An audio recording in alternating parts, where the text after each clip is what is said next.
अस्सलाम वालेकुम। मेरा नाम डॉक्टर शफीक चीमा है। मैं diplomate American board of internal medicine nephrology हूँ। This video is basically for physicians, medical officers, house officers, budding nephrologist, and family practitioner and internist. क्योंकि I had seen again and again many people make lot of mistakes while treating diabetic nephropathy or diabetic kidney disease or chronic kidney disease patient with proteinuria. So, as we know, most of the people with diabetic nephropathy have some degree of proteinuria, and proteinuria of more than 30 milligram per gram on urine albumin creatinine ratio is enough for them to add a renal protective therapy. So, as we all know, the drug of choice uh, for people with diabetic nephropathy and proteinuria, if they have any degree of proteinuria, albuminuria, the first line is ACE inhibitor like lisinopril and enalapril, and then angiotensin receptor blocker, one of these. So as we know, ARB have relatively less side effect. They don't cause cough or angioedema. So they are my favorite and drug of first choice. So you start at a low dose. For example, if a patient with diabetes has proteinuria or albuminuria, so you start angiotensin receptor blocker at a low dose. Say if it's well hardened, you start at 80 milligram, you go up to 160 milligram, you go up to 320 milligram, maximally tolerated dose based on their blood pressure, creatinine, and potassium. If there is slight increase in creatinine, you don't have to worry about that. Around 20% rise in creatinine is acceptable. And as long as potassium is less than 5, you continue that. That's the first line therapy so far. You do not start second, third, or fourth line therapy unless there is a contraindication, patient is unable to tolerate, and you had given maximally tolerated dose of ACE inhibitor or ARB. So the second line drug, if patient continue to have proteinuria, for example, if albuminuria is still more than 30 milligram, the second line drug would be SGLT2 receptor inhibitors like dapagliflozin, empagliflozin. So you add that to ACE inhibitor and ARB. Uh, we are talking about diabetic nephropathy, but this one could be used in CKD patient with proteinuria without diabetic nephropathy. Let's remain focused on diabetic nephropathy. So that would be a second line agent. You do not jump to third or fourth line agent unless you have given patient this.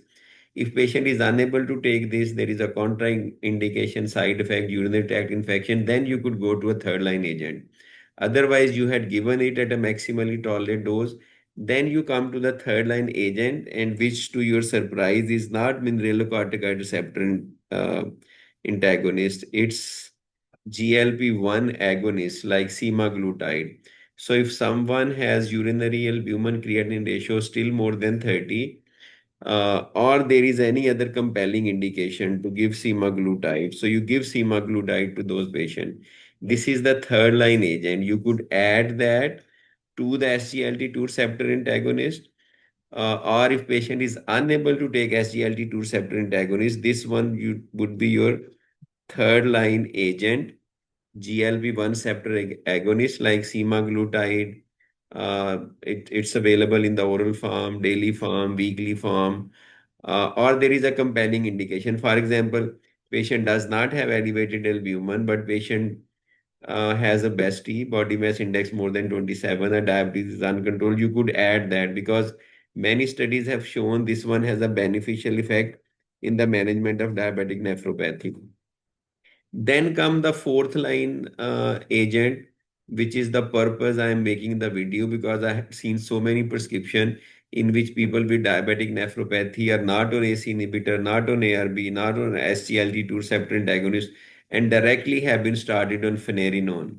Finerenone is a newer drug available in Pakistan. The drug companies have been promoting it, but you need to keep it in mind. This is the fourth line agent.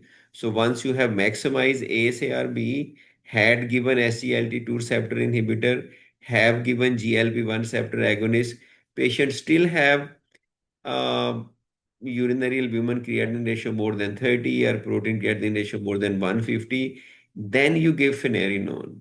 And you also have to make sure that patient's potassium is less than 5 and GFR is at least more than 25.